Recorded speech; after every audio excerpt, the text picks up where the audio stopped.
ഇന്ന് ചലം എന്ന പദാർത്ഥമാണ് ചിന്തിക്കുന്നത്.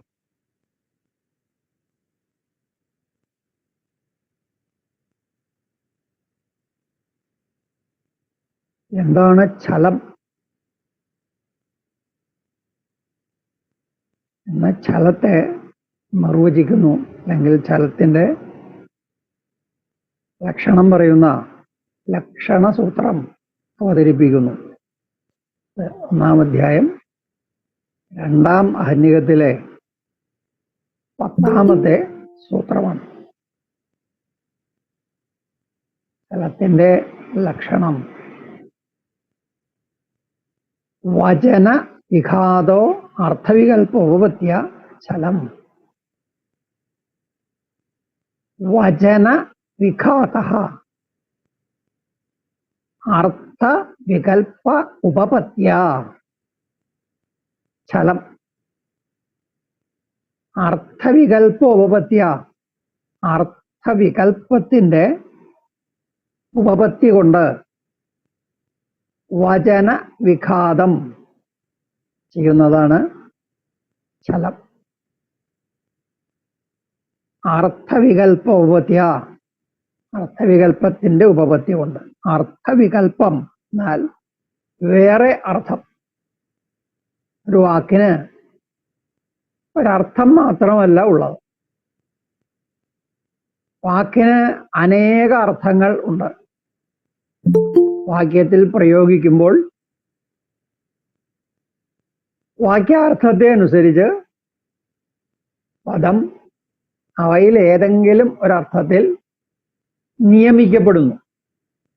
വാക്യത്തിൽ പ്രയോഗിച്ചു കഴിഞ്ഞ അർത്ഥത്തിന്റെ, വാക്യത്തിൽ ഇരിക്കുന്ന പദത്തിന്റെ, വാക്യസ്ഥമായ പദത്തിന്റെ അർത്ഥം സുനിശ്ചിതമാണ്. ഒറ്റയ്ക്കിരിക്കുന്ന പദത്തിന്റെ അർത്ഥം സുനിശ്ചിതമല്ല. ആ പദത്തിന് പല അർത്ഥങ്ങൾ ഉണ്ടാകാം. അത് വാക്യത്തിൽ പ്രയോഗിക്കുമ്പോഴാണ് ഏതെങ്കിലും ഒരർത്ഥത്തിൽ നിയമിതമാകുന്നത്. അങ്ങനെ ഒരു വാക്കിനുണ്ടാകാൻ കഴിയുന്ന വേറെ അർത്ഥം, ഒരർത്ഥം ഉദ്ദേശിച്ച് വക്താവ് പറഞ്ഞു, ആ വാക്കിന് വേറെ അർത്ഥവും ഉണ്ട്. ആ വേറെ അർത്ഥമാണ് അർത്ഥവികൽപ്പം എന്ന് പറയാം. ഒരു ആൾട്ടർനേറ്റ് മീനിങ് എന്ന് പറയാം. ഒരു പദത്തിനുണ്ടാകാൻ കഴിയുന്ന വേറെ അർത്ഥം, അർത്ഥവികൽപ്പം, അതിൻ്റെ ഉപപത്തി കൊണ്ട്. അത് ശരിയായ അർത്ഥം തന്നെയാണ്. പദത്തെ സംബന്ധിച്ചിടത്തോളം, പദാർത്ഥത്തെ സംബന്ധിച്ചിടത്തോളം അർത്ഥം ശരി തന്നെയാണ്. ആ വാക്കിന് അങ്ങനെ അർത്ഥമുണ്ട്. അപ്പൊ അങ്ങനെയും അർത്ഥമുണ്ട് എന്നുള്ളതാണ് അതിൻ്റെ ഉപപത്തി. അർത്ഥവികൽപ്പത്തിന്റെ ഉപപത്തി കൊണ്ട് ആ വേറെ അർത്ഥവും ആ വാക്കിന് ഉണ്ടാകാൻ കഴിയും എന്നതുകൊണ്ട് ആ അർത്ഥം കൽപ്പിച്ച് എതിർക്കുക. അങ്ങനെ വചന വിഘാതഃ, വചനം എന്ന് പറയുന്നത് വാദിയുടെ വാക്യം, അതിൻ്റെ വിഘാതം, അതിനെ വിഹനിക്കുക, അതിനെ ഖണ്ഡിക്കുക എന്നതാണ് വിഘാതം. അർത്ഥവികൽപ്പ ഉപപത്യ, അർത്ഥവികൽപ്പത്തിന്റെ ഉപപത്തി കൊണ്ട് വിവക്ഷിതാർത്ഥത്തിന് വിരുദ്ധമായ അർത്ഥത്തിനും ഉപപത്തി ഉണ്ട് എന്നതുകൊണ്ട് ആ അർത്ഥം കൽപ്പിച്ച് വചനവിഘാത, വചനത്തെ വിഖണ്ഡിക്കുക, വാദി പറഞ്ഞതിനെ ഖണ്ഡിക്കുക എന്നത് ചലം. ഇതാണ് ചലത്തിന്റെ ലക്ഷണം. ഇത് ചല സാമാന്യത്തിന്റെ ലക്ഷണമാണ്. വാദി ഉദ്ദേശിക്കുന്ന അർത്ഥത്തിൽ നിന്ന് വേറെയായ അർത്ഥം ആ വാക്കിന് കൽപ്പിച്ച് എതിർക്കുന്നതാണ് ചലം. ഈ ചല സാമാന്യത്തിന്റെ ലക്ഷണത്തിന് ഉദാഹരണം പറയാൻ കഴിയില്ല. അതുകൊണ്ട് ഈ ലക്ഷണസൂത്രം കഴിഞ്ഞാൽ ചലത്തിന്റെ ഉദാഹരണം കാണില്ല. കാരണം സാമാന്യ ചലത്തിന് ഉദാഹരണം പറയാൻ പറ്റില്ല. 3 വിധമാണ് ചലം. പറയുന്ന ഉദാഹരണം അതിലേതെങ്കിലും ഒരു വിധത്തിന്റെ ഉദാഹരണമേ ആകൂ. സാമാന്യത്തിന് ഉദാഹരണം ഇല്ല.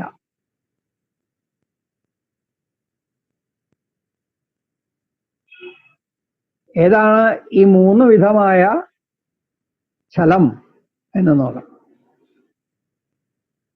11ാമത്തെ സൂത്രം. തത്ത്രിവിധം വാക്ചലം, സാമാന്യചലം, ഉപചാരചലം ച ഇതി. തത്ത്രിവിധം വാക്ചലം, സാമാന്യചലം, ഉപചാരചലം ചേതി. തത് എന്ന് സർവനാമം കൊണ്ട് പൂർവസൂത്രത്തിൽ പറഞ്ഞ ചലത്തെ പറയുന്നു. അപ്പൊ തത് ചലം ത്രിവിധം. ചലം ത്രിവിധം. ചലം 3 വിധമാണ്.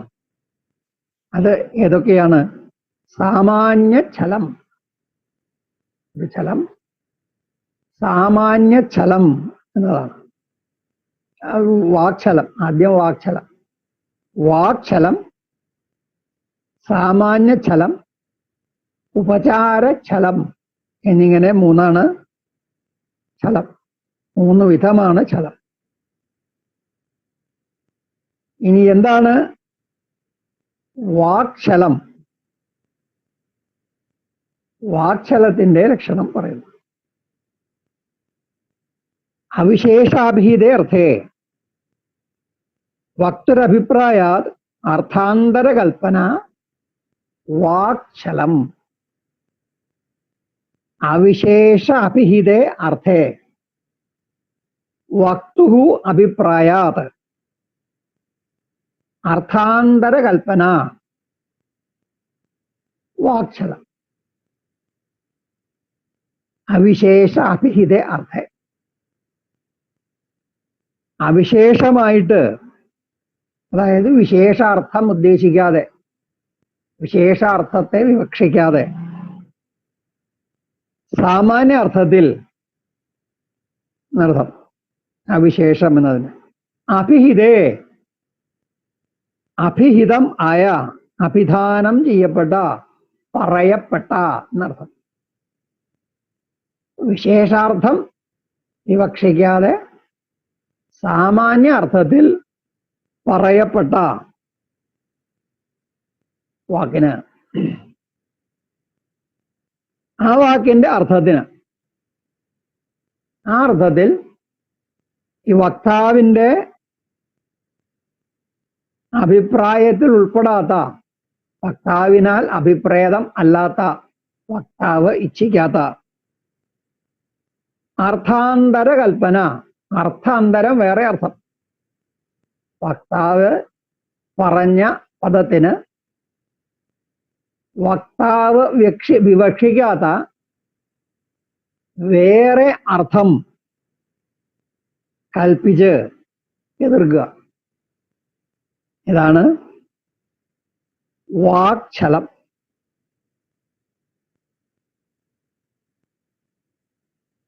ഉദാഹരണം, ഈ ബ്രഹ്മചാരി നവകമ്പളനാണ് എന്ന് വക്താവ് പറയുന്നു. ബ്രഹ്മചാരി എന്ന് പറഞ്ഞാൽ വിദ്യാർത്ഥി. ബ്രഹ്മചാരി, മാണവകൻ, ഇതെല്ലാം വിദ്യാർത്ഥിയുടെ പര്യായങ്ങളാണ്. ഈ ബ്രഹ്മചാരി, അതായത് വിദ്യാർത്ഥി നവകമ്പളനാണ്. നവകമ്പളോയം മാണവക. നവകമ്പള അയം മാണവക. അയം മാണവക നവകമ്പള. ഈ വിദ്യാർത്ഥി പുതിയ കമ്പളത്തോട് ഓടിയവനാണ്. ഇതാണ് ഉദ്ദേശിക്കുന്ന അർത്ഥം. നവം എന്നതിന് പുതിയത് എന്നർത്ഥം. കമ്പളം, പുതപ്പ്, നമ്മൾ കമ്പിളി എന്ന് മലയാളത്തിൽ പറയുന്നത് തന്നെയാണ് സംസ്കൃതത്തിലെ കമ്പളം. ഈ വിദ്യാർത്ഥി പുതിയ കമ്പിളി ഉള്ളവനാണ്. നവകമ്പളോയം മാണവക. വിദ്യാർത്ഥി നവകമ്പളൻ ആണ് എന്ന് വാദിയുടെ വാക്യം. നവമായ പുതിയതായ കമ്പളം ഉള്ളവൻ എന്നാണ് വാദിയുടെ വിവക്ഷ. അങ്ങനെ വിവക്ഷിച്ച് വാദി ഈ വാക്യം പ്രയോഗിക്കുമ്പോൾ ഛലവാദി ഈ ഉദ്ദേശിച്ച അർത്ഥം ഉപേക്ഷിച്ച് ദിയ എന്ന അർത്ഥം മാറ്റിവെച്ചിട്ട് നവം എന്ന പ്രയോഗത്തിന് 9 എന്ന അർത്ഥം കൽപ്പിക്കുന്നു. അത് ശരിയായ അർത്ഥം തന്നെയാണ്. നവശബ്ദത്തിന് 9 എന്നും അർത്ഥമുണ്ട്. അങ്ങനെ കൽപ്പിക്കുമ്പോൾ ഈ വിദ്യാർത്ഥിക്ക് 9 കമ്പിളി ഉണ്ട് എന്നർത്ഥവും. നവകമ്പളോയം മാണവക എന്ന വാക്യത്തിന് ഈ മാണവകന് വിദ്യാർത്ഥിക്ക് 9 കമ്പളങ്ങൾ ഉണ്ട് എന്നർത്ഥം. 9 കമ്പളങ്ങളോട് കൂടിയവനാണ് ഈ വിദ്യാർത്ഥി. ഇങ്ങനെ വിവക്ഷിക്കാത്ത അർത്ഥം, പുതിയത് എന്ന വിവക്ഷിച്ച അർത്ഥം വിട്ടുകളഞ്ഞ് വിവക്ഷിക്കാത്ത 9 എന്ന അർത്ഥം കൽപ്പിച്ച് എതിർക്കുന്നു. ഈ ബ്രഹ്മചാരി ഏകകമ്പളനാണ്, നവകമ്പളനല്ല എന്ന് ഛലവാദി പറയുന്നു. ഇതാണ് വാക്ഛലം. വാക്കിൽ ഛലം പ്രയോഗിക്കുക. സാമാന്യ ശബ്ദത്തിന് നാനാർത്ഥം ഉണ്ടാകാൻ കഴിയും എന്നിരിക്കെ, എല്ലാ ഭാഷകളിലും നടപ്പുള്ളതാണ്, സംസ്കൃതത്തിൽ വിശേഷമായിട്ട് നാനാർത്ഥങ്ങൾ കൂടുതലുണ്ട്. അപ്പൊ നാനാർത്ഥം ഉണ്ടാകാം എന്നിരിക്കെ ഒരർത്ഥത്തിൽ പ്രയോഗിച്ചതിന് വേറെ അർത്ഥം കൽപ്പിക്കാൻ പ്രത്യേക കാരണം വേണം. കാരണം കൂടാതെ ഒരർത്ഥത്തിൽ പ്രയോഗിച്ച പദത്തിന് വേറെ അർത്ഥം പറയാൻ പാടില്ല. അതില്ലാതെ കാരണം കൂടാതെ തന്നിഷ്ടപ്രകാരം അർത്ഥം മാറ്റി കൽപ്പിക്കുന്നത് മിഥ്യയായ കടന്ന ആക്രമണമാണ്, അക്രമം ആണ്. വാദത്തിന്റെ മര്യാദയ്ക്ക് ചേർന്നതല്ല. വാദം അത്യന്തം അനുശാസനബദ്ധമായ ഒരു പ്രക്രിയയാണ്. അതിൻ്റെ എല്ലാ നിയമങ്ങളും അനുസരിച്ചുകൊണ്ട് വേണം വാദിക്കാൻ. ആ നിയമങ്ങളെ ഒന്നും അനുസരിക്കാത്തതാണ് ഈ ഛലം എന്നത്.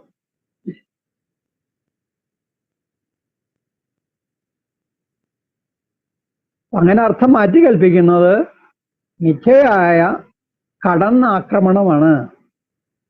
ലോകത്തിൽ ഇന്ന വാക്കിന് ഇന്ന അർത്ഥം,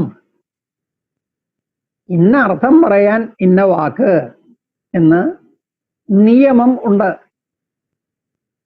ഇത് ഭാഷയിൽ സുദൃഢമായിരിക്കുന്ന നിയമമാണ്. മുമ്പ് പ്രയോഗിച്ചു വന്ന വാക്കാണ് അങ്ങനെ പ്രയോഗിച്ച് നടപ്പായിരിക്കുന്ന അർത്ഥത്തിൽ ഇപ്പോൾ പ്രയോഗിക്കുന്നത്. മുമ്പാരും പ്രയോഗിച്ചിട്ടില്ലാത്ത വാക്കല്ല. മുമ്പേ തന്നെ ഏതർത്ഥത്തിലാണോ പദം പ്രയോഗിച്ചു വരുന്നത് ആ അർത്ഥത്തിൽ ഇപ്പോഴും ആ പദം പ്രയോഗിക്കുന്നു. പ്രയോഗം കൊണ്ടാണ് അർത്ഥബോധം ഉണ്ടാവുന്നത്. വാക്ക് പ്രയോഗിച്ച് കേൾക്കുമ്പോഴാണ് നമുക്കതിൻ്റെ അർത്ഥം മനസ്സിലാകുന്നത്. അർത്ഥബോധം കൊണ്ടാണ് ലോക വ്യവഹാരം നടക്കുന്നത്. അർത്ഥബോധമില്ലാതെ വ്യവഹരിക്കാൻ പറ്റില്ലല്ലോ. പ്രയോഗപരിചയം കൂടാതെ ശബ്ദാർത്ഥജ്ഞാനവും ഉണ്ടാവില്ല. ഇങ്ങനെ അർത്ഥബോധം ജനിപ്പിക്കാൻ ശബ്ദത്തിന് കഴിവുണ്ട് എന്നതാണ് പ്രയോഗ നിയമം. ശബ്ദത്തിന്റെ സഹജമായ കഴിവാണ് അർത്ഥബോധം ജനിപ്പിക്കാനുള്ള കഴിവ്. ശബ്ദവ്യാപാരം പഠിക്കുമ്പോൾ നമ്മളതിന് ശബ്ദശക്തി എന്ന് പഠിക്കുന്നു. അർത്ഥബോധന സാമർഥ്യമാണ് ശക്തി. എല്ലാ പദങ്ങൾക്കും എല്ലാ ശബ്ദങ്ങൾക്കും ശക്തിയുണ്ട്. ശബ്ദം ശക്തി കൊണ്ട് അർത്ഥത്തെ ബോധിപ്പിക്കുന്നു.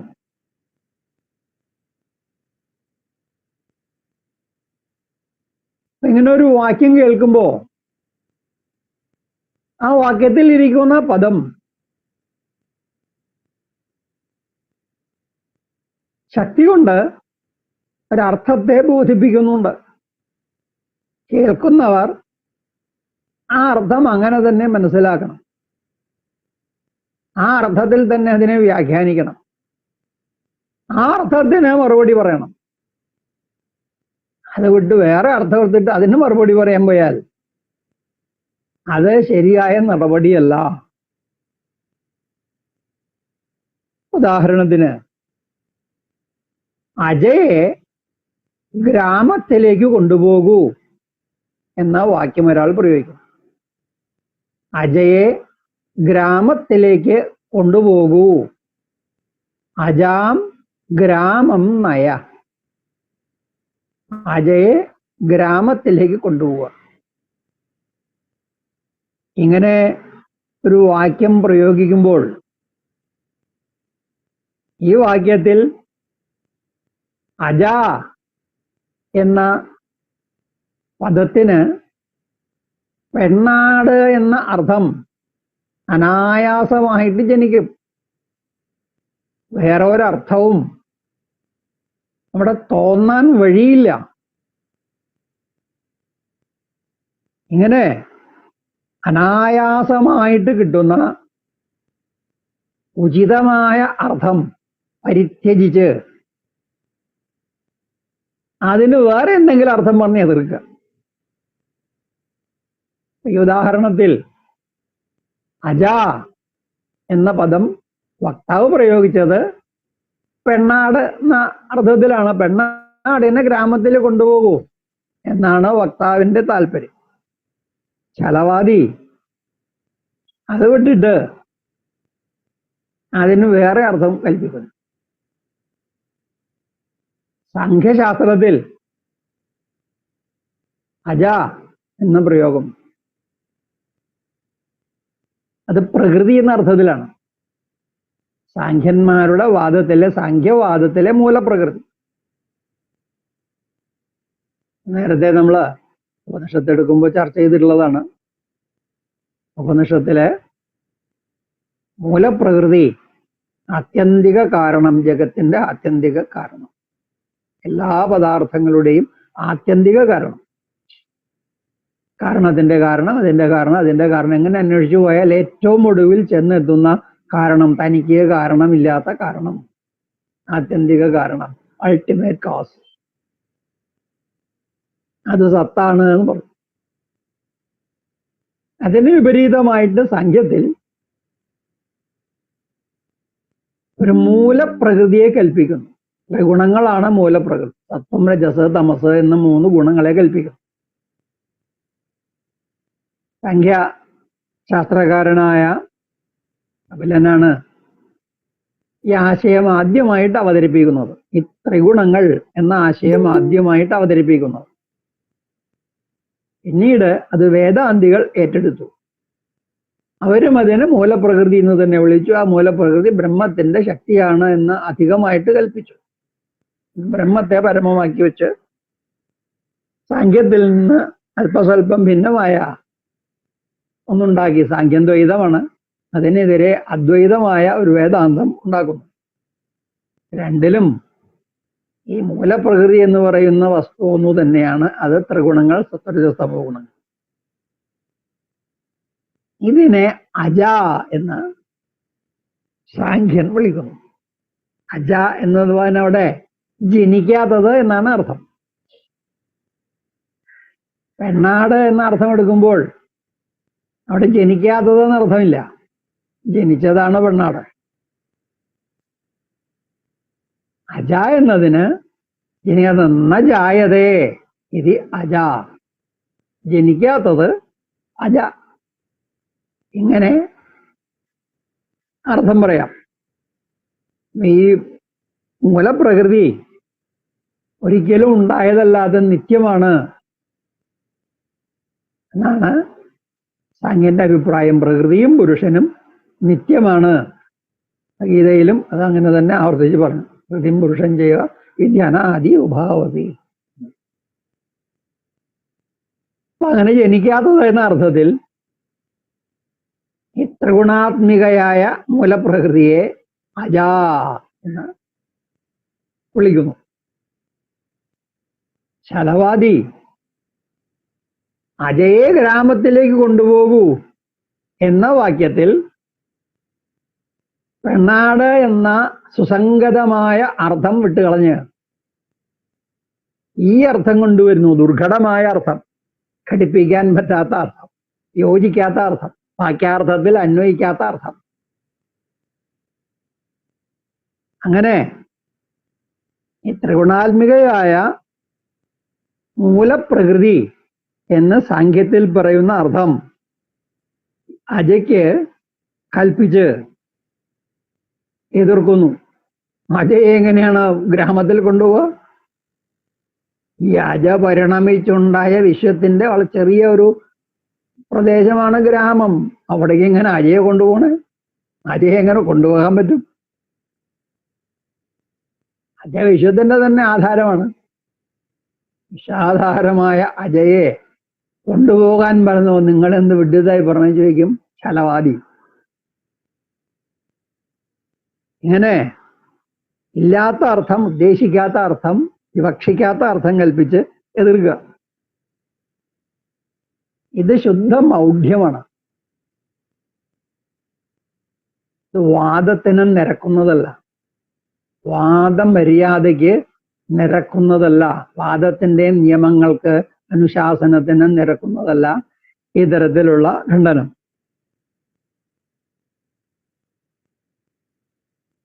അപ്പൊ ഒരു വാക്യം കേട്ടാൽ അവിടെ ആ വാക്യാർത്ഥത്തിൽ അന്വയിക്കാൻ പറ്റുന്ന അർത്ഥം വേണം ഓരോ പദത്തിനും പറയാൻ. അങ്ങനെ വാക്യം മനസ്സിലാക്കാൻ പറ്റുള്ളൂ. അപ്പൊ ശബ്ദശക്തി കൊണ്ട് ഈ കൊണ്ടുപോവുക എന്ന ക്രിയ എവിടെ സംഭവിക്കുമോ അതിനെ ഈ അജാം ഗ്രാമം എന്ന വാക്കിലെ അജാശബ്ദത്തിന് കൽപ്പിക്കാൻ പാടുള്ളൂ. കൊണ്ടുപോകാനാണല്ലോ പറഞ്ഞ, ഗ്രാമത്തിലേക്ക് കൊണ്ടുപോകൂ എന്ന് പറഞ്ഞാൽ എന്തിനെയാണോ കൊണ്ടുപോകാൻ പറഞ്ഞത് അതിനെ കുറിക്കുന്ന പദത്തിന്റെ അർത്ഥം, അതായത് കൊണ്ടുപോകാൻ പറഞ്ഞ വസ്തു, അത് കൊണ്ടുപോവുക എന്ന ക്രിയയുടെ കർമ്മമാകാൻ യോഗ്യമായിരിക്കണം.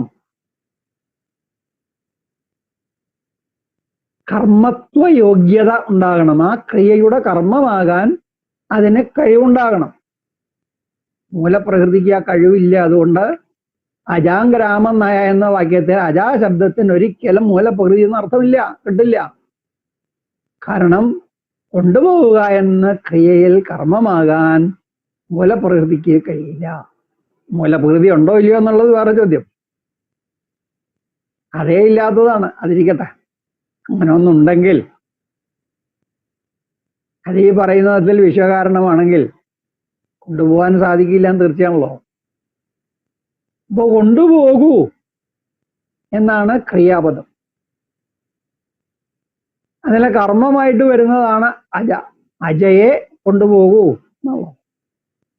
അപ്പൊ കൊണ്ടുപോവുക എന്ന ക്രിയയുടെ കർമ്മമാകാൻ പറ്റുന്നതെന്തോ അത് മാത്രമേ ഈ പറഞ്ഞ അജാശബ്ദത്തിന്റെ അർത്ഥമാകാൻ പറ്റുള്ളൂ. അതിനെ അർത്ഥമാകാൻ യോഗ്യതയുള്ളൂ. അങ്ങനെയല്ലാതെ അതിന് പദത്തിന് പറയാൻ പറ്റുന്ന എല്ലാ അർത്ഥങ്ങളിലും അതിന് വ്യാഖ്യാനിക്കാൻ പാടില്ല. പദത്തിന് പല അർത്ഥങ്ങളുണ്ട് എന്ന സത്യം അംഗീകരിച്ചുകൊണ്ട് പറയണം. ആ എല്ലാ അർത്ഥങ്ങളും കേൾക്കുന്നിടത്തൊക്കെ വാക്കിന് കൽപ്പിക്കാൻ പാടില്ല. വാക്യത്തിൽ പ്രയോഗിച്ചപ്പോൾ അതൊരർത്ഥത്തിൽ നിയതമായി. ഇനി മറ്റർത്ഥങ്ങളൊന്നും ആ പദത്തിന് പറയാൻ പാടില്ല. ആ പദത്തിന് പറയേണ്ട അർത്ഥം ഏതാണ്? വാക്യാർത്ഥത്തിൽ അന്വയിക്കാൻ പറ്റുന്ന അർത്ഥമായിരിക്കണം. അല്ലെങ്കിൽ വാക്യം തന്നെ നിരർത്ഥകമായി പോകും.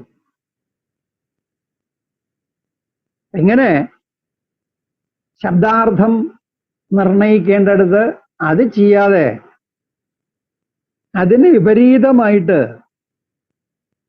ഇല്ലാത്ത അർത്ഥം, അവിവക്ഷിതമായ അർത്ഥം കൽപ്പിച്ച് എതിർക്കുകയാണ് ഛലവാദി ചെയ്യുന്നത്.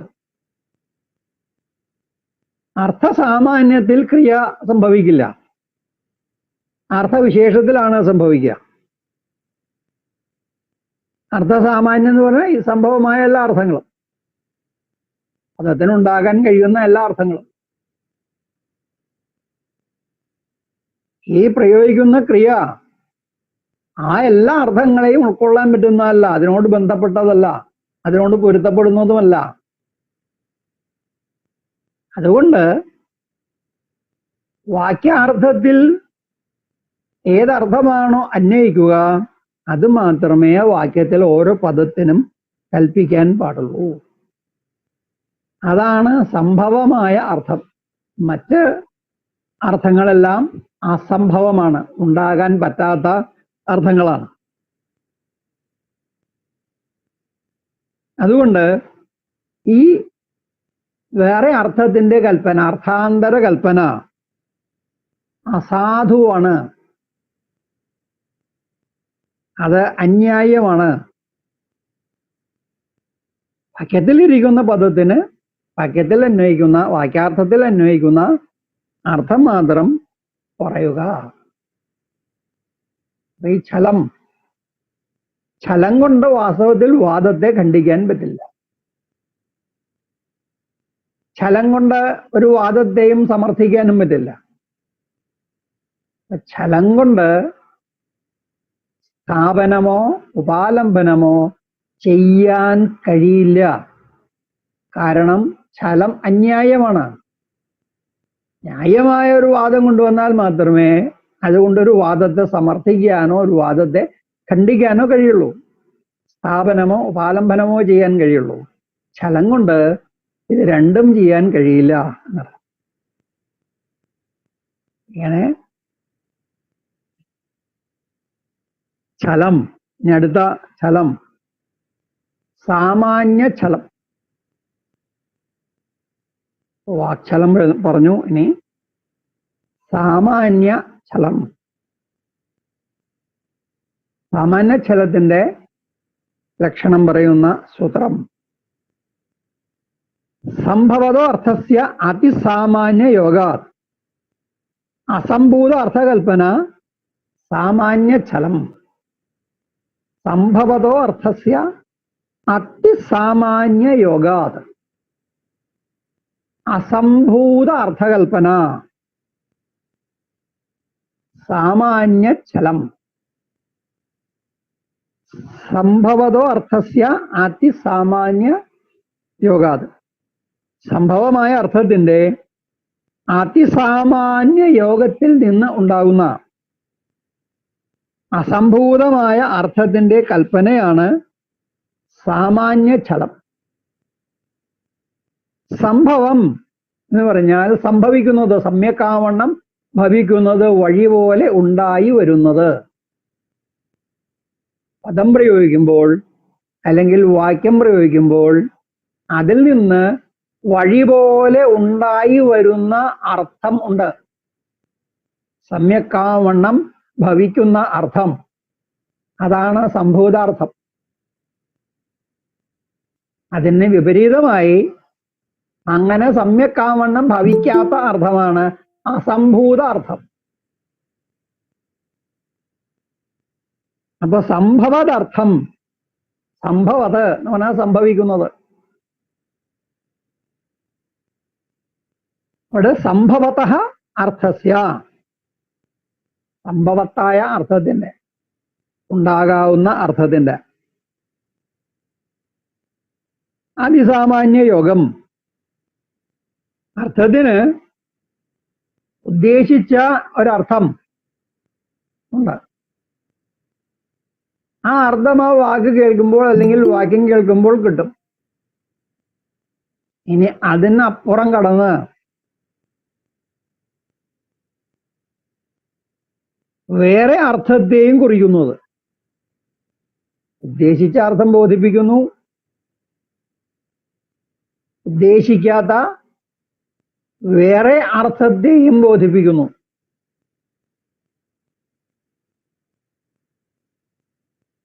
അങ്ങനെ ഉദ്ദേശിക്കാത്ത അർത്ഥത്തിന്റെ അംശം എടുത്തിട്ട്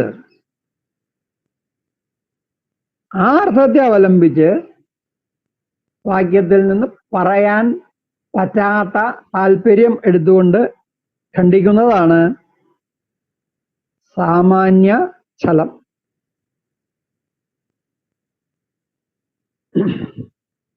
ഉദാഹരണം, ഈ വയൽ നല്ല വിള തരും എന്നൊരാൾ പറയും.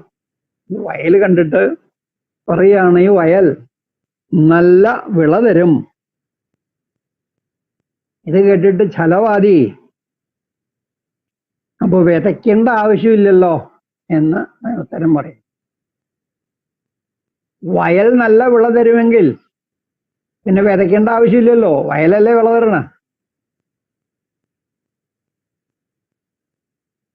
എന്ന് ഉത്തരം പറയുന്നു. വിതയ്ക്കാതെ വിള തരുമെന്ന് വാദി വിവക്ഷിച്ചിട്ടില്ല. ഈ വയൽ നല്ല വിള തരുമെന്ന് പറയുന്നയാൾ വിതയ്ക്കാതെ ഈ വയൽ നല്ല വിള തരുമെന്ന് അർത്ഥം ഉദ്ദേശിച്ചിട്ടേയില്ല. വിള വിത്തിൽ നിന്നേ ഉണ്ടാകൂ എന്ന സത്യം ഓർത്തുകൊണ്ട് തന്നെയാണ് ഈ വാക്യം വക്താവ് പ്രയോഗിക്കുന്നത്. വിത്ത് നന്നായി വിളയാൻ അനുകൂലമാണ് ഈ വയൽ. എല്ലാ വയലിലും വിത്ത് ഒരുപോലെ വിളയില്ലല്ലോ. ചില വയലിൽ നല്ലപോലെ വിളയും, ചില വയലിൽ അത്ര തന്നെ വിളയില്ല. അപ്പൊ വിളയുണ്ടാകുന്നത് വിത്തിന്റെ മാത്രം ഗുണം കൊണ്ടല്ല, മണ്ണിന്റെയും കൂടി ഗുണം കൊണ്ടാണ്. അതുകൊണ്ട് എത്ര നല്ല വിത്ത് വിതച്ചാലും ചില വയലിൽ വിള നന്നാവില്ല, ചില വയലിൽ വിള നന്നാവും. അങ്ങനെ നല്ല വിത്ത് വിതച്ചാൽ നല്ല വിള തരുന്നതാണ് ഈ വയൽ എന്നേ വക്താവ് ഉദ്ദേശിച്ചിട്ടുള്ളൂ.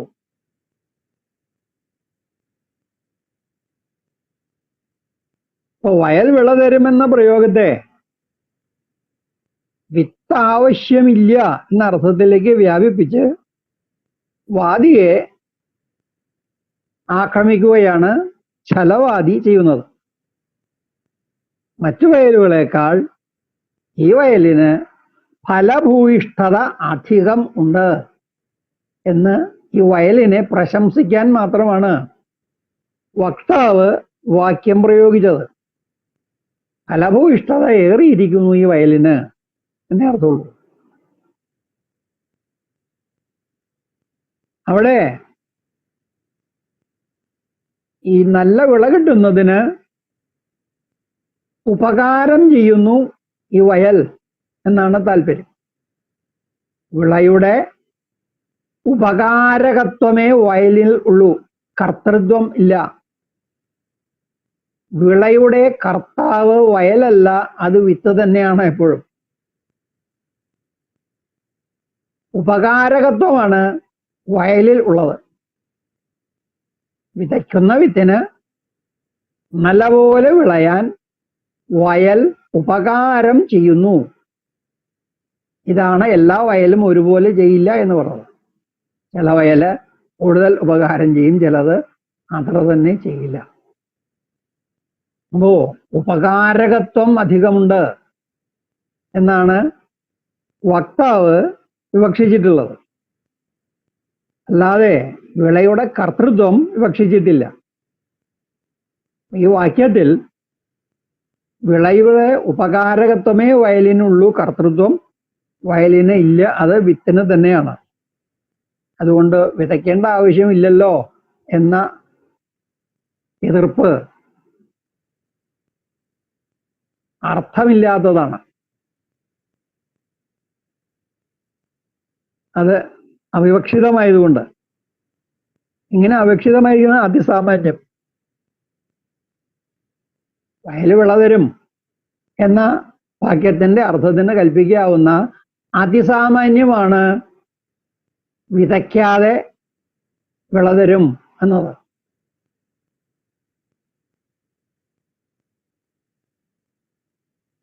അപ്പൊ അതിസാമാന്യം എന്നത് ഉദ്ദേശിക്കുന്നത് ഈ അവിവക്ഷിതമായ അംശത്തെയാണ്. ഇത് അസംഭൂതം, വാദം കൊണ്ട് സംഭവിച്ചിട്ടില്ലാത്തത് കൊണ്ട് ഈ അർത്ഥം അസംഭൂതം. ഇങ്ങനെ അസംഭൂതമായ അർത്ഥം മിഥ്യയായിട്ട് കൽപ്പിച്ച് എതിർക്കുന്നു. ഇങ്ങനെയുള്ള അസംഭൂത അർത്ഥകൽപ്പനയാണ് സാമാന്യഛലം. സംഭവത അർത്ഥസ്യ അതിസാമാന്യ യോഗാത് അസംഭൂത അർത്ഥകൽപ്പന സാമാന്യഛലം. ഈ സാമാന്യഛലം പ്രയോഗിച്ചാലും വാദത്തിന് ഹാനിയില്ല. ഇതുകൊണ്ട് വാദം ഖണ്ഡിക്കപ്പെടുന്നില്ല.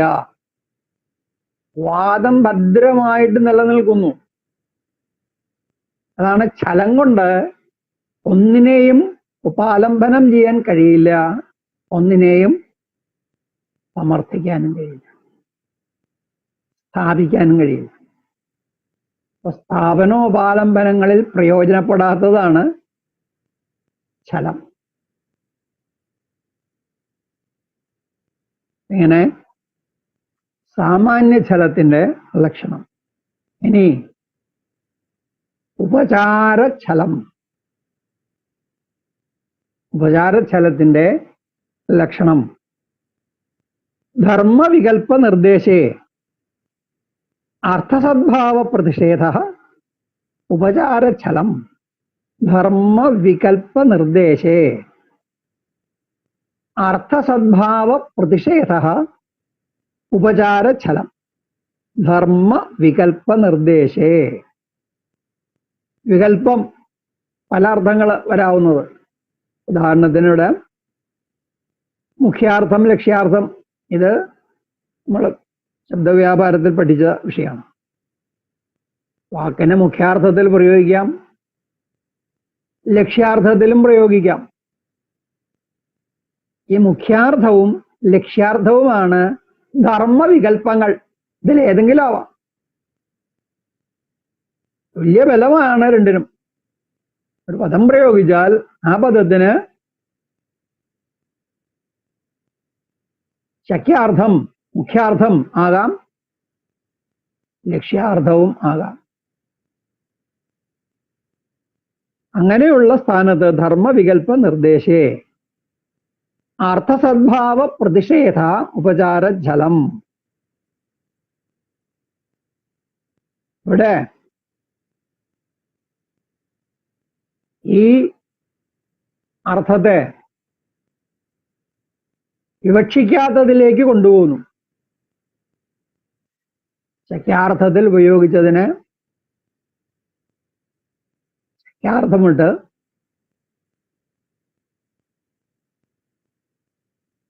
അതിനെ ഉപചാരത്തിലേക്ക് കൊണ്ടുപോകുന്നു, ലക്ഷണയിലേക്ക് കൊണ്ടുപോകുന്നു. താൻ പറഞ്ഞ ലാക്ഷണിക അർത്ഥത്തിലില്ല. അതുപോലെ മറിച്ചു. ഇങ്ങനെ രണ്ടിലൊന്നിനെ ഉദ്ദേശിച്ചിട്ടുള്ള വാക്യപ്രയോഗത്തിൽ ഏതാണോ വിവക്ഷിച്ചത് അതിനെ വിട്ട് മറ്റേതിനെ പിടിച്ചിട്ട് ആ അർത്ഥം ഇതിനില്ല എന്ന് പറയുക. ഇതാണ് അർത്ഥസദ്ഭാവ പ്രതിഷേധ.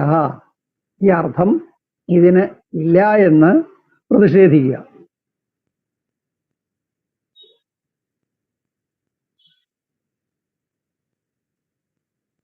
ഇത് ഉപചാരച്ഛലം.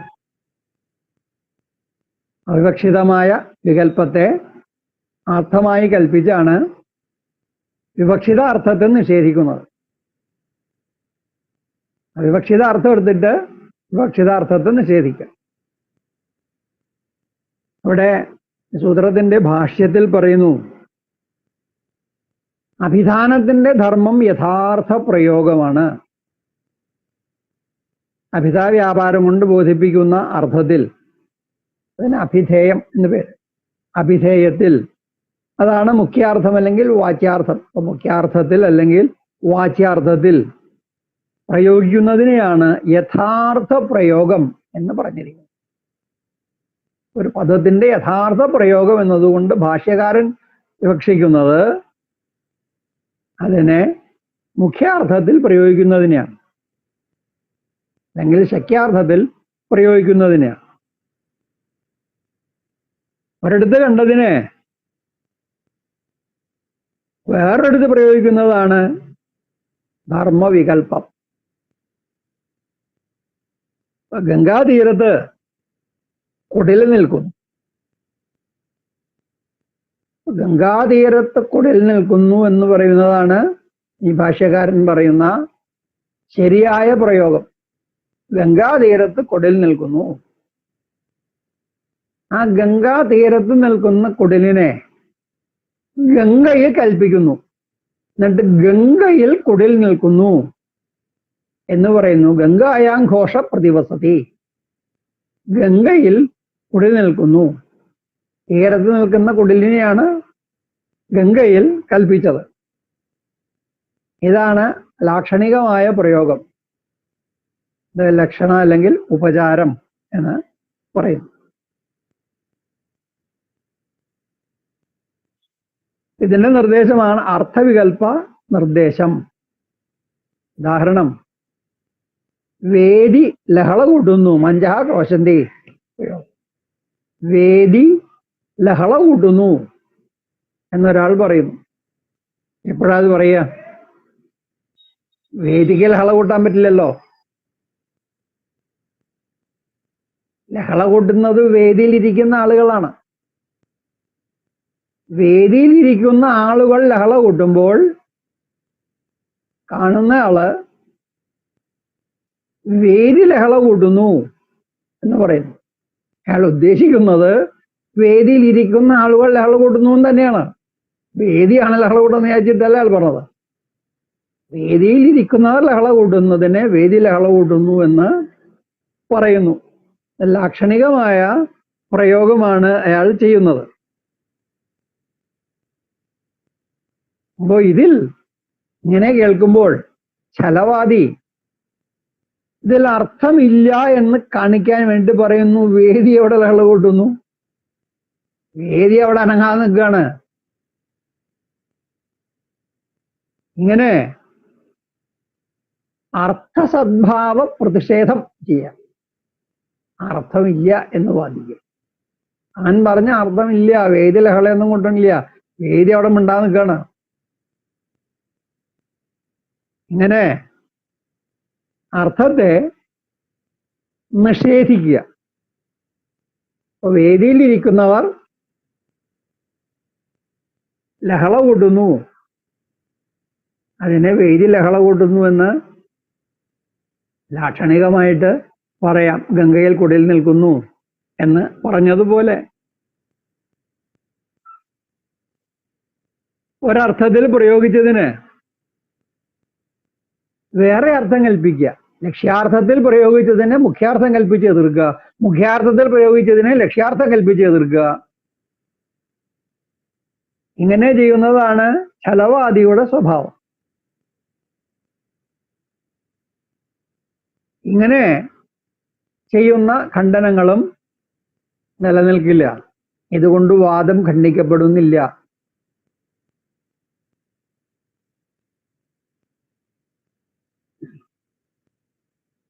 ഉപചാര വിഷയമായ ഛലമാണ് ഉപചാരച്ഛലം.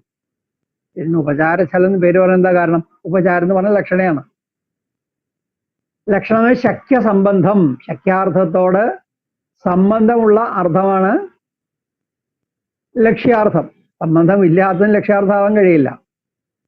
അപ്പൊ ശക്യ സംബന്ധോ ലക്ഷണ. ലക്ഷണയാണ് ഉപചാരം എന്ന് പറയുന്നത്. ഇങ്ങനെ ഉപചാരത്തെ വിഷയമാക്കുന്ന ഛലം ഉപചാര ഛലം. അതല്ലാത്തതിനെ അതെന്ന് അഭിധാനം കൊണ്ട് നിർദ്ദേശിക്കുന്നതാണ് ഉപചാരം. അതല്ലാത്തതിനെ അത് എന്ന് നിർദ്ദേശിക്കുക. ഇതാണ് ഉപചാരം. അപ്പൊ ഗംഗാതീരത്തെ ഗംഗ എന്ന് പറയുന്നു. ഗംഗാതീരത്ത് കുടിൽ നിൽക്കുന്നു എന്നതിന് ഗംഗയിൽ കുടിൽ നിൽക്കുന്നു എന്ന് ഗംഗാപദം കൊണ്ട് ഗംഗാ തീരത്തെ പറഞ്ഞു. അപ്പൊ ശരിയായിട്ട് കേൾക്കുന്നത് മനസ്സിലാക്കുന്ന ആള് ഗംഗാതീരത്ത് കുടിൽ നിൽക്കുന്നു എന്ന് തന്നെ മനസ്സിലാക്കും. അയാളുടെ ധാരണയ്ക്ക് ഒരു കുഴപ്പമില്ല. ഛലവാദിക്ക് മാത്രമേ പ്രശ്നമുള്ളൂ. ഛലവാദിയാണ് അവിവക്ഷിതമായ അർത്ഥം കൽപ്പിച്ച് എതിർക്കണം.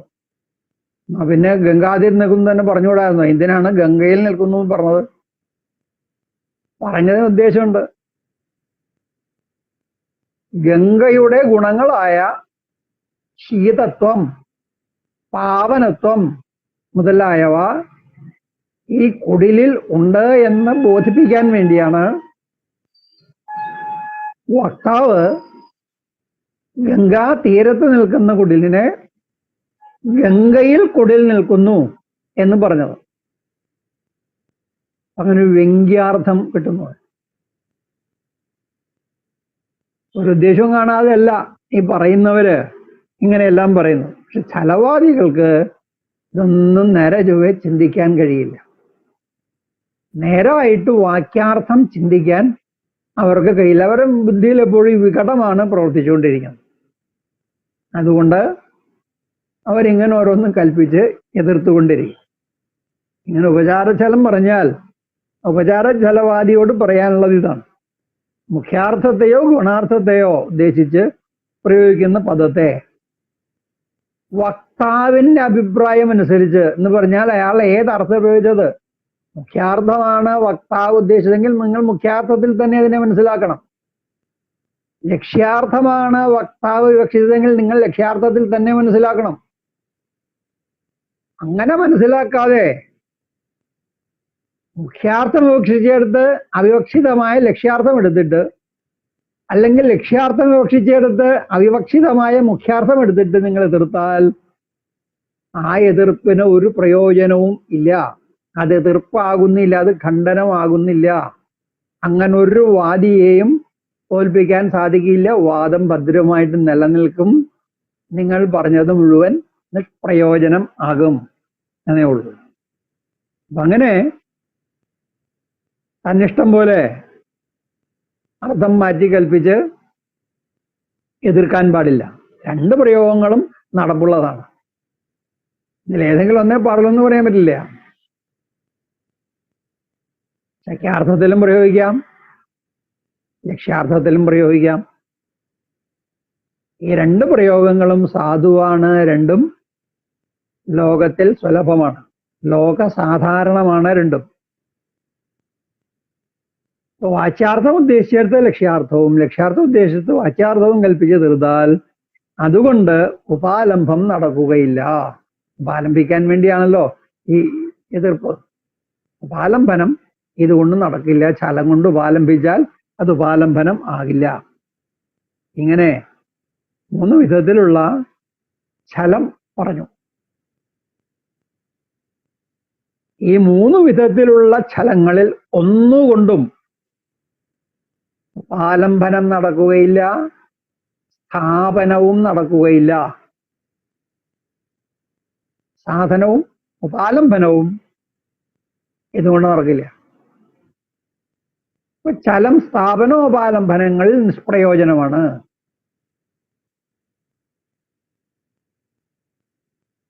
ഇനി ഈ 3 വിധത്തിൽ ഛലം പറഞ്ഞതിൽ ദോഷമുണ്ട് എന്ന ഒരു പൂർവപക്ഷം ഉന്നയിക്കും. ഇങ്ങനെ 3 വിധത്തിൽ ഛലമില്ല എന്ന് വാദിക്കുകയാണ്. അതെന്തുകൊണ്ടാണ്? അവിടെ പൂർവപക്ഷി പറയുന്നു വാക്ചലമേവ ഉപചാരച്ഛലം തദവിശേഷാത്. വാക്ചലം ഏവ ഉപചാരച്ഛലം തത് അവിശേഷാത്. വാക്ചലം തന്നെയാണ് ഉപചാരച്ഛലം, അതിൽ നിന്ന് വ്യത്യാസം ഇല്ലാത്തതുകൊണ്ട്. ഉപചാരച്ഛലത്തിന് വാക്ചലത്തിൽ നിന്ന് ഒരു വ്യത്യാസവും ഇല്ല, രണ്ടും ഒന്നു തന്നെ ആണ്. ഇതാണ് പൂർവപക്ഷിയുടെ അഭിപ്രായം. കാരണം രണ്ടിലും വാക്കിന് വേറെ അർത്ഥം കൽപ്പിച്ച് എതിർക്കുകയാണല്ലോ. അവിവക്ഷിതമായ അർത്ഥം വാക്കിന് കൽപ്പിച്ച് എതിർക്കലാണ് രണ്ടിടത്തും. പിന്നെ നിങ്ങൾ ഇത് രണ്ടും രണ്ടാന്ന് പറയുന്നതിനാ? അതൊന്നാന്ന് പറഞ്ഞാൽ പോരെ എന്നാണ് പൂർവപക്ഷിയുടെ അഭിപ്രായം. അതാണ് അവിശേഷാർ എന്ന് പറഞ്ഞത്. വിശേഷമില്ലാത്തത് കൊണ്ട്, വ്യത്യാസമില്ലാത്തത് കൊണ്ട്. വാക്ചലത്തിലും അവിവക്ഷിതാർത്ഥം കൽപ്പിച്ച് എതിർക്കുന്നു, ഉപചാരച്ഛലത്തിലും അവിവക്ഷിതാർത്ഥം കൽപ്പിച്ച് എതിർക്കുന്നു. അപ്പൊ രണ്ടും ഒന്ന് തന്നെയാണ്, രണ്ടും തമ്മിൽ വ്യത്യാസമില്ല എന്ന അഭിപ്രായം. വാക്ചലത്തിൽ പുതിയത് എന്ന അർത്ഥത്തിൽ പ്രയോഗിച്ച നവശബ്ദത്തിന് 9 എന്ന അർത്ഥം മാറ്റി കൽപ്പിച്ചു. എന്നിട്ട് പറഞ്ഞു ബ്രഹ്മചാരി ഏകകമ്പളനാണ്, എന്നാ നിങ്ങളെന്താ നവകമ്പളനാണെന്ന് പറഞ്ഞത് എന്ന് ചോദിച്ചിട്ട് എതിർക്കുന്നു.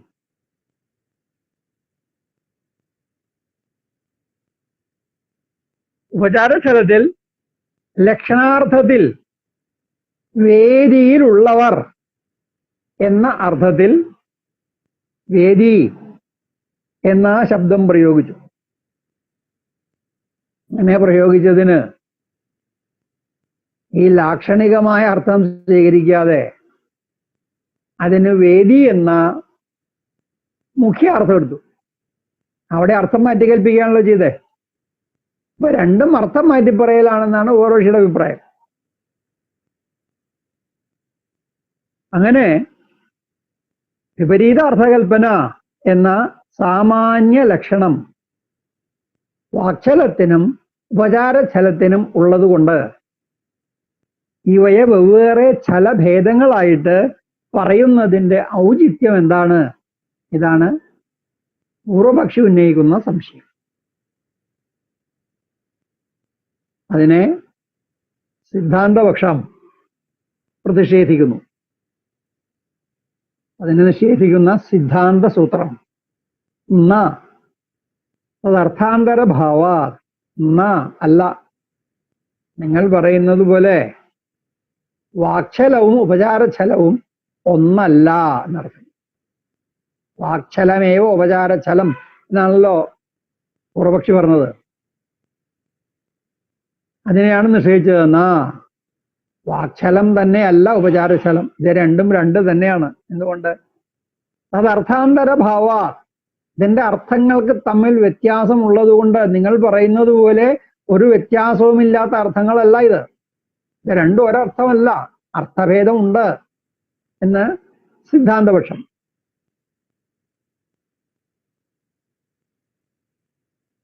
തദർത്ഥാന്തര ഭാവാത്. ഒന്ന്, ഉപചാരച്ഛലത്തിൽ അർത്ഥസദ്ഭാവ പ്രതിഷേധം ഉണ്ട്. അർത്ഥത്തെ നിഷേധിക്കുന്നുണ്ട്. വാദിയുടെ അർത്ഥത്തെ പ്രതിവാദി നിഷേധിക്കുന്നു, ഛലവാദി നിഷേധിക്കുന്നു. മറ്റേതിൽ അർത്ഥത്തിന്റെ നിഷേധമില്ല, വിപരീത അർത്ഥകൽപ്പന മാത്രമേ ഉള്ളൂ. അപ്പൊ രണ്ടിനും തമ്മിൽ വ്യത്യാസമില്ലേ? സ്വരൂപഭേദം ഇല്ലേ രണ്ടിനും എന്ന് സിദ്ധാന്തപക്ഷിയുടെ ചോദ്യം.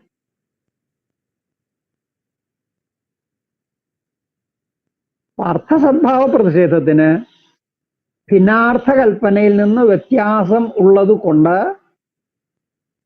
വാക്ചലവും ഉപചാരച്ഛലവും രണ്ട് തന്നെയാണ്, അവ ഒന്നല്ല എന്ന് സിദ്ധാന്തപക്ഷം. നവകമ്പളൻ എന്ന് പറഞ്ഞിടത്ത് നവശബ്ദത്തിന് 9 എന്ന് അവിവക്ഷിതാർത്ഥം കൽപ്പിച്ച് ഏകകമ്പളനാണ് എന്നാണല്ലോ പറഞ്ഞത്. പേജിലെ അളവ് കൊടുത്ത് പറഞ്ഞെടുത്തോ അവിടെ ലക്ഷ്യാർത്ഥത്തിൽ വേദി ശബ്ദം എടുത്ത് ആ ലക്ഷ്യാർത്ഥത്തെ ഉപേക്ഷിച്ച് ലക്ഷ്യാർത്ഥത്തിൽ പ്രയോഗിച്ച വേദി ശബ്ദത്തെ ശക്യാർത്ഥത്തിലെടുത്ത് വാദി പറഞ്ഞ അർത്ഥത്തെ നിരാകരിക്കുകയാണ്. വേദി ലഹള കൂട്ടുന്നില്ല. വേദിയിൽ ഇരിക്കുന്ന ആളുകൾ എന്ന അർത്ഥത്തിൽ വേദി എന്ന് പറഞ്ഞ അർത്ഥം സ്വീകരിക്കാതെ അതിനെ തള്ളി വേദിക്ക് വേദി എന്ന് മുഖ്യാർത്ഥം സ്വീകരിച്ചിട്ട് ഉപചാരചലത്തിൽ പറഞ്ഞത് വേദി ലഹള കൂട്ടുന്നില്ല, വേദി മിണ്ടാതിരിക്കുകയാണ്. അപ്പൊ ഇത് തമ്മിൽ വ്യത്യാസമുണ്ട്. ഇവിടെ അർത്ഥസദ്ഭാവ പ്രതിഷേധം, അർത്ഥം തന്നെ ഇല്ല. നിങ്ങൾ പറഞ്ഞ അർത്ഥമില്ല, വേദി ലഹള കൂട്ടുന്നു എന്ന അർത്ഥം തെറ്റാണ്. അങ്ങനെ അർത്ഥമില്ല, വേദി ലഹള കൂട്ടുന്നില്ല. ഇങ്ങനെ വാദി പറഞ്ഞ അർത്ഥത്തെ എതിർക്കുന്നു, ആ അർത്ഥത്തെ തന്നെ നിഷേധിക്കുന്നു. വാദിയുടെ അർത്ഥത്തെ നിഷേധിക്കുക എന്ന അംശം ഉപചാരഛലത്തിലുണ്ട്, വാക്ചലത്തിൽ അതില്ല.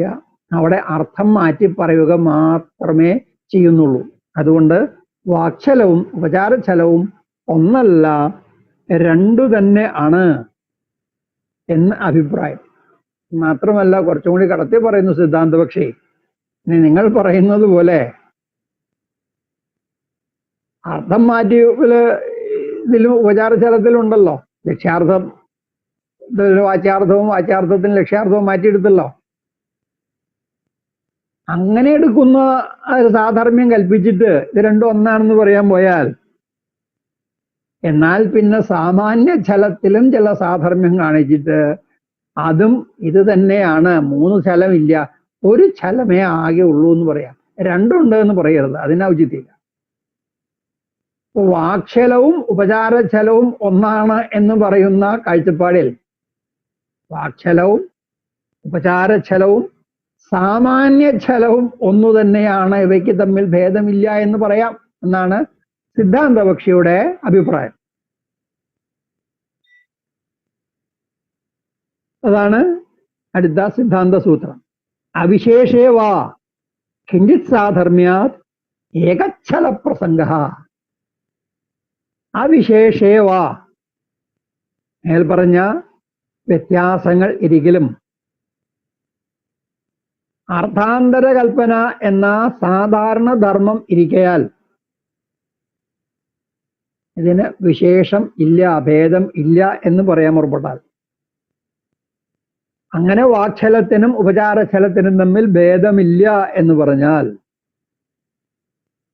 കിഞ്ചിത് സാധർമ്യ, കുറച്ച് സാധർമ്മ്യം ഉള്ളതുകൊണ്ട്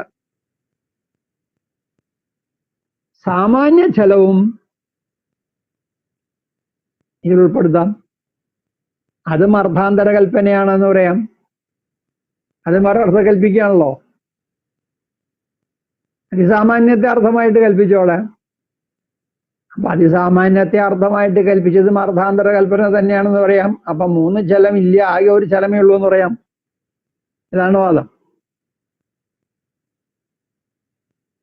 അങ്ങനെ കുറച്ച് സാധർമ്മ്യം ഹേതുവായിട്ട് സാമാന്യ ഛലവും അർത്ഥാന്തര കൽപ്പനയാണ് എന്ന സാധാരണത്വം ഹേതുവായിട്ട് സാമാന്യ ഛലത്തിനും വ്യത്യാസമില്ല എന്ന് വന്ന് ഏകച്ഛല പ്രസംഗ, ഛലം ഒരു വിധമേ ഉള്ളൂ എന്ന് വരും.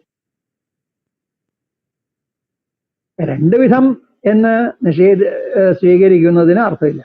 മൂന്നിനെ നിഷേധിച്ച് രണ്ടിനെ സ്വീകരിക്കുന്നതിന് വലിയ ഔചിത്യമൊന്നുമില്ല. അങ്ങനെ നിഷേധിച്ചാൽ അർത്ഥാന്തര കൽപ്പന മൂന്നിലുള്ളത് കൊണ്ട് മൂന്നും ഒന്നാണ് എന്ന് പറയാണ് കുറച്ചും കൂടി ഭേദം എന്നർത്ഥം. അങ്ങനെ അല്പം സാധർമ്മ്യം ഉണ്ട്, അല്പം വൈധർമ്മ്യവും ഉള്ളത് കൊണ്ട് രണ്ടുണ്ട് എന്ന പക്ഷം നിവർത്തിക്കില്ല എന്ന് പറഞ്ഞാലോ,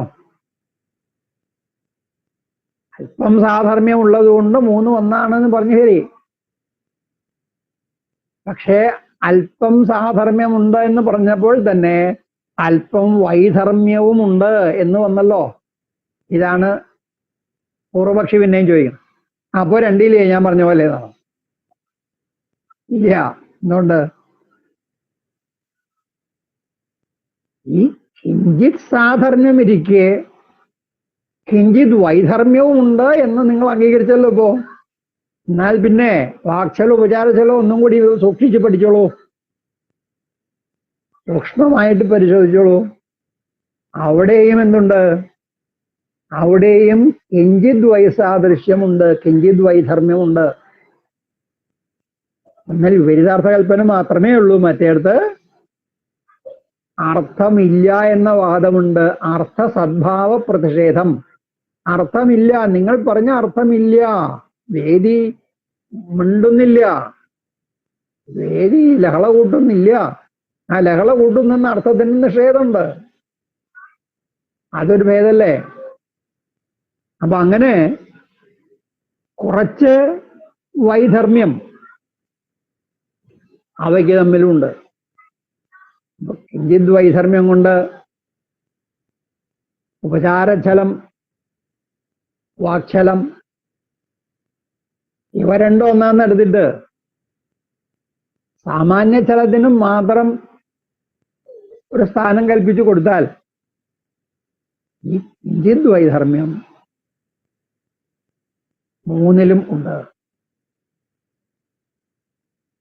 കുറച്ച് സാധർമ്മ്യം കാണും, അതുകൊണ്ടാണല്ലോ മൂന്നിനെയും ഛലം എന്ന് വിളിച്ചത്. ഛലം എന്ന ഒരു സാമാന്യത്തിന്റെ വിശേഷങ്ങളാണല്ലോ മൂന്നും. അപ്പൊ പൊതു സ്വഭാവം മൂന്നിനും ഉണ്ട് എന്ന് തീർച്ച തന്നെയാണ്.